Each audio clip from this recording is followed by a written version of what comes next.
by for further details. We return you now to your regularly scheduled program.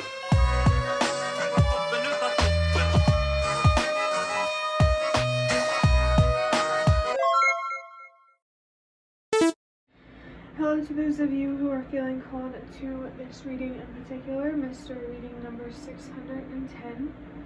I'm going to start off with a card from the Nightmare Before Christmas Tarot to look into your current situation.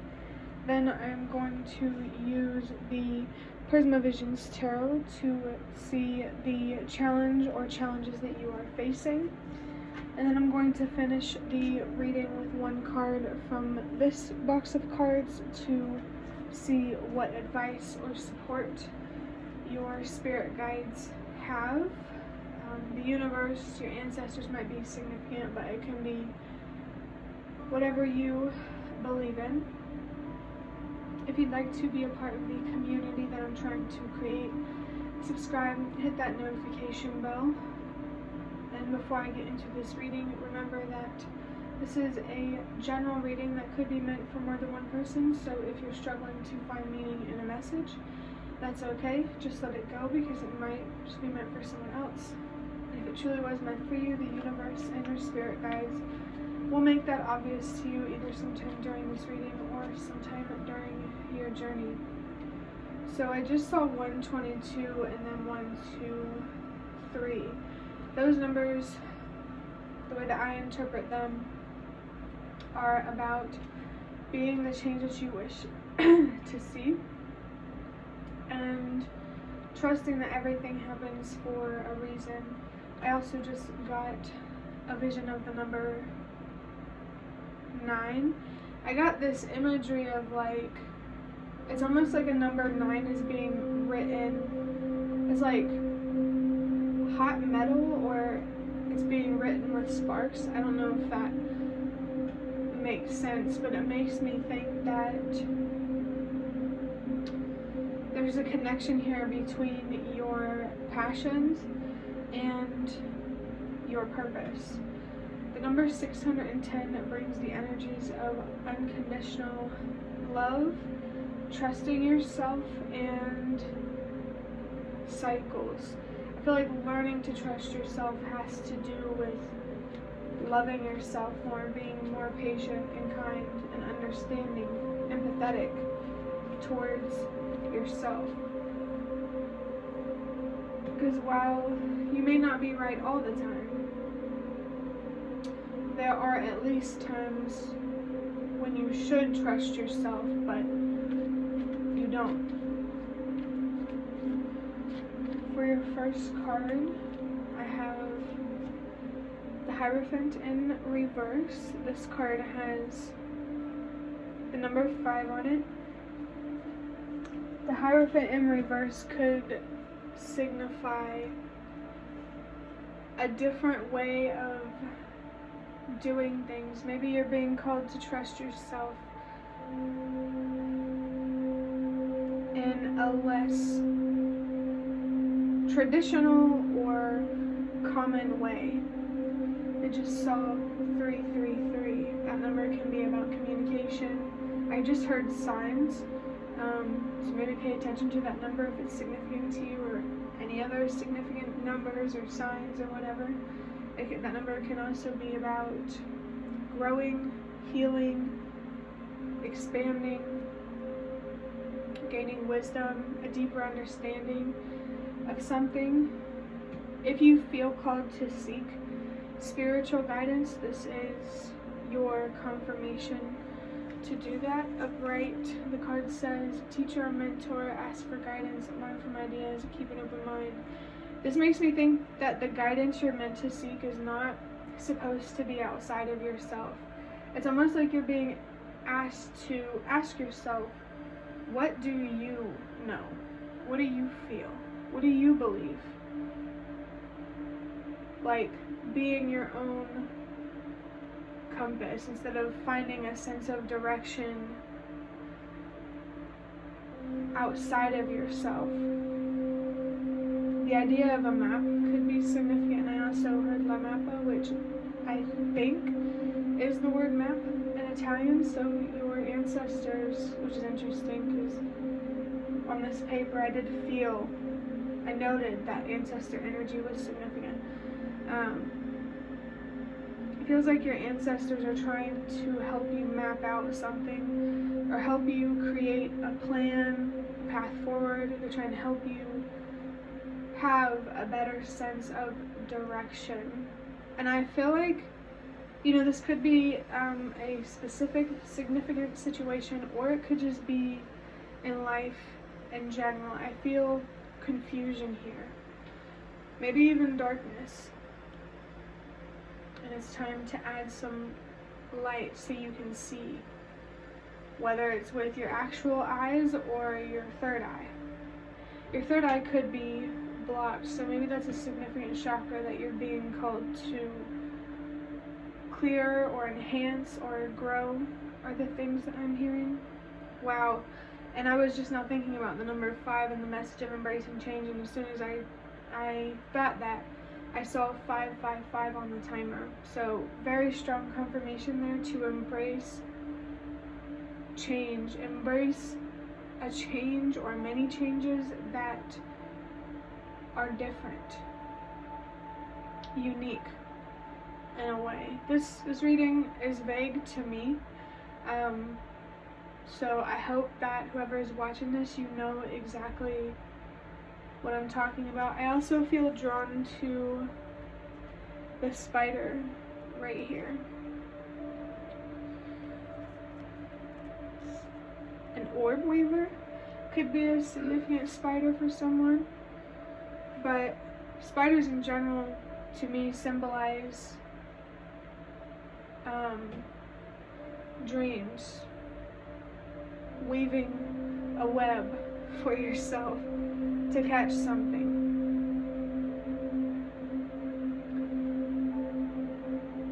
I do feel here, even though it's not that obvious given the type of card on the table, that what you're passionate about, what you dream about, what you deeply desire is very significant. It could be something that is not the usual or common.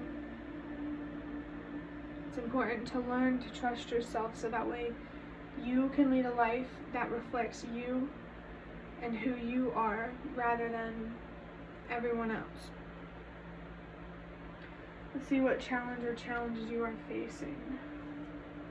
I have the 3 of Wands. We have the Sun, Aries, and this is more fire energy. To me, fire represents passion. So that's definitely coming through here, as I have already mentioned. It's almost like it was just a little bit more confirmation. And it's interesting, we did see 333.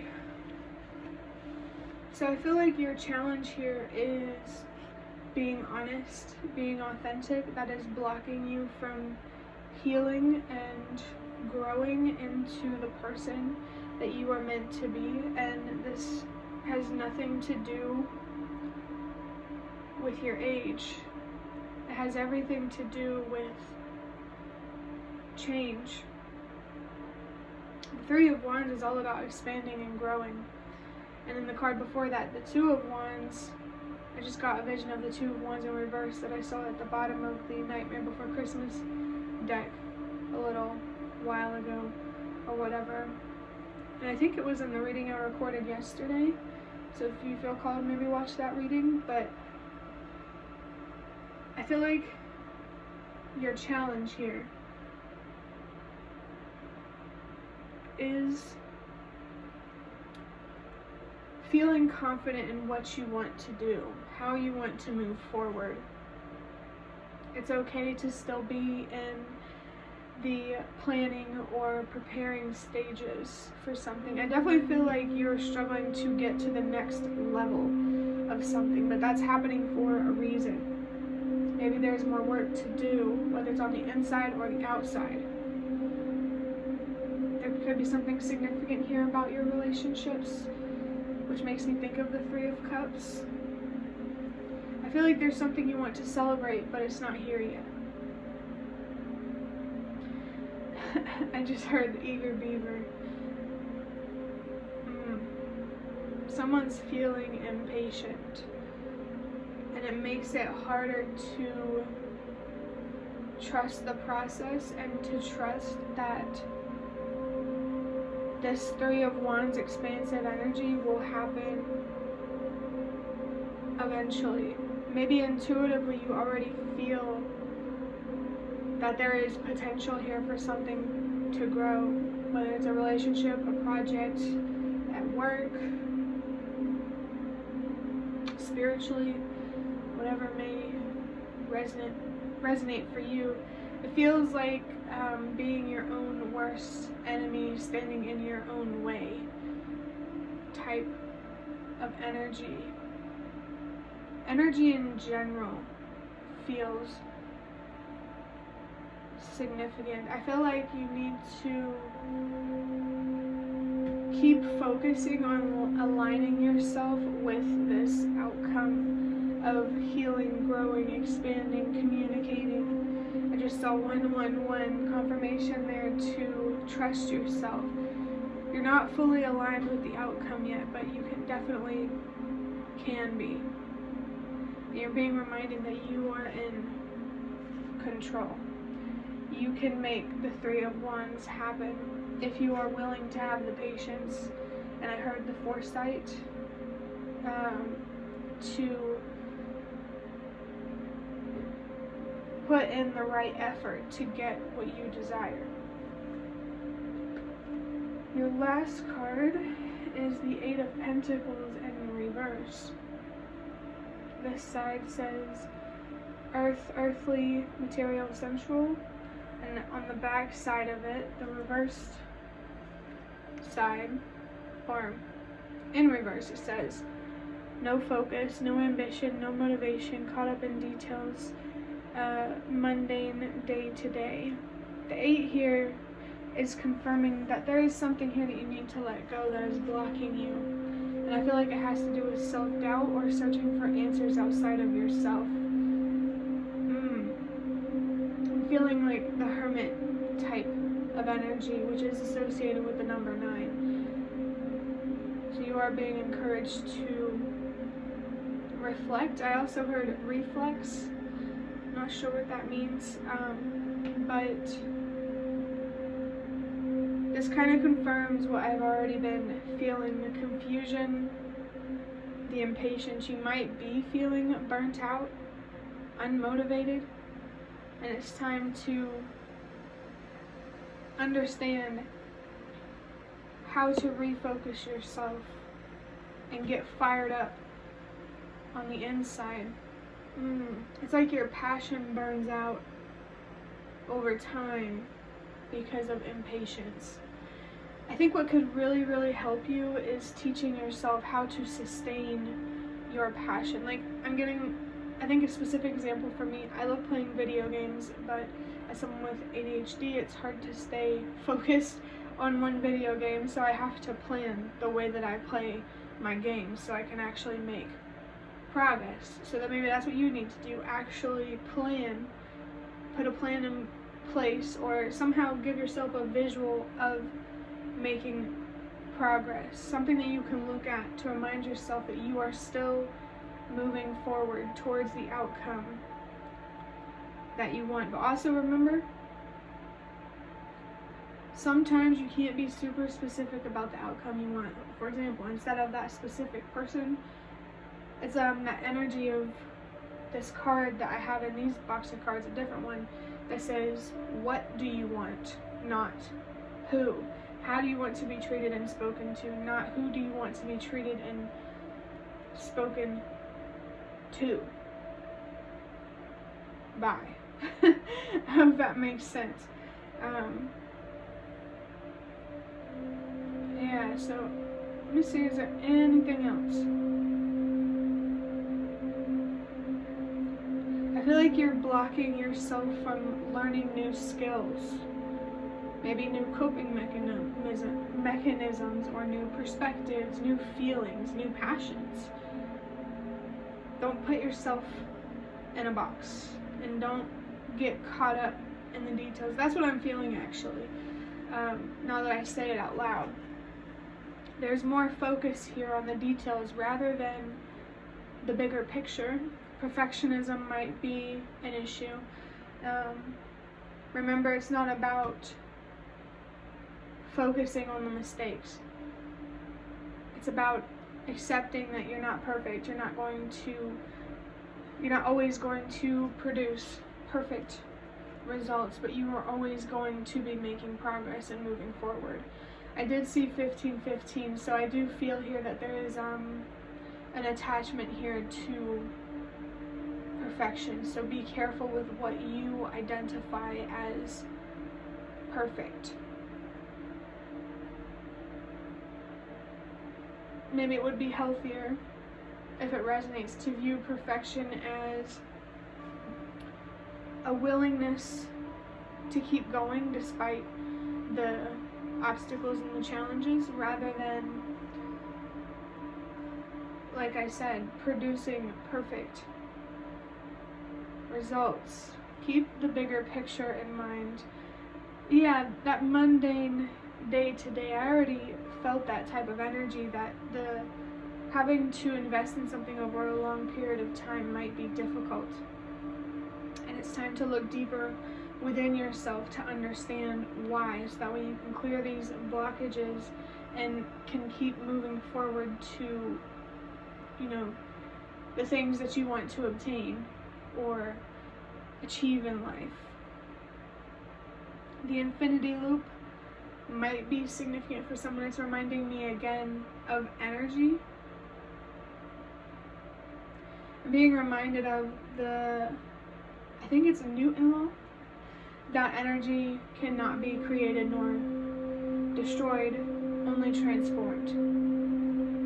So if you feel this frustration or this burnout,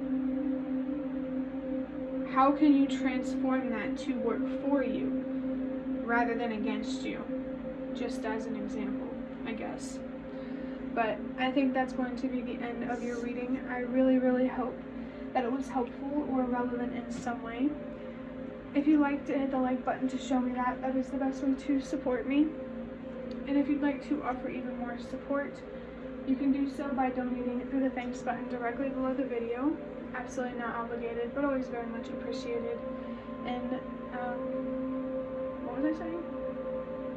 Oh, feel free to leave a comment down below if you have any. I'd really love to connect with you more. And thank you so much to those of you who have already connected with me and shown your support thus far. It really means a lot to me, and it always makes a difference one way or another. And the last thing that I want to say is thank you so much for watching, and I hope to see you around.